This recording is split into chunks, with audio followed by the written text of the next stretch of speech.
இப்ப எல்லாருமே என்ன ஒரு கான்வர்சேஷன் பேசிட்டு இருக்காங்கன்னா, ருத்ராஜ் ஓப்பனிங் வரணும், ஒன் டவுன்ல ரச்சின் வரணும் அப்படின்ற மாரி தான். இது மாறுறதுக்கான பாசிபிலிட்டி ஏதாச்சும் இருக்குன்னு நினைக்கிறீங்களா நாளைக்கு மேட்ச்ல? மாறணும் ஸ்ரீராம். ரொம்ப அடம் பிடிக்கிறாங்களோன்னு எனக்கு தோணுது.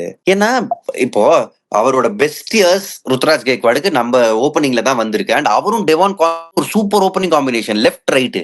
அத விட்டுட்டு ஏன் 3ல தான் ஆடணும். அப்புறம் போன மேட்ச் பிரசன்டேஷன்ல அவரே சொல்றாரு. நான் எப்பவுமே 2வது ஓவரே பேட்டிங் வந்துடுறேன். அங்கேருந்து எங்களுக்கு கொஞ்சம் பார்த்து ஆட வேண்டியது இருக்கு. மொத விக்கெட் போனதுக்கு அப்புறம். அப்ப அது ஒரு பிரச்சனையா உணர்ற நீங்க தானே இந்த டிசிஷன் எடுத்து மேல வரணும்.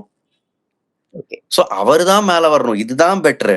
சோ இப்ப என்ன ஆயிரும்னா, அவர் டாப்ல வந்து நல்லா ஆடிட்டாருன்னு வைங்களேன். அப்ப மத்தவங்க எல்லாரும் சொன்னது ட்ரூ ஆயிரும். இததான் மேட்ச்லன்னு சொல்லிட்டு இருக்கோம். ருத்ராஜ் மேல வரணும், மேல வரணும். இதான் வரணும். பட் அந்த டெசிஷன் அவங்க எடுப்பாங்களா? அதுக்கு ருத்ராஜ் கெய்க்வாட் எவ்வளவு ஓகேயா இருப்பாருன்னு எனக்கு தெரியல. காரணம் கேட்டப்ப அவர் என்ன சொன்னாருன்னா, ஆக்ஷன் அப்பவே நாங்க ஆக்ஷன் முடிஞ்சோனே நாங்க டிசைட் பண்ணிட்டோம். ருத்ராஜ் அட் நம்பர் 3 அப்படின்னு சொன்னாங்க. இப்ப சரியா போகலன்றப்போ அத வந்து நீங்க ஃபிக்ஸ் பண்ணி தானே ஆகணும். ஆமா ப்ரோ. கேட்டதுக்கு 3வது ஓவர்ல நான் தான் பேட்டிங் வந்துடுறேன்ல அப்படின்ற வேற சொல்றாரு அவரு.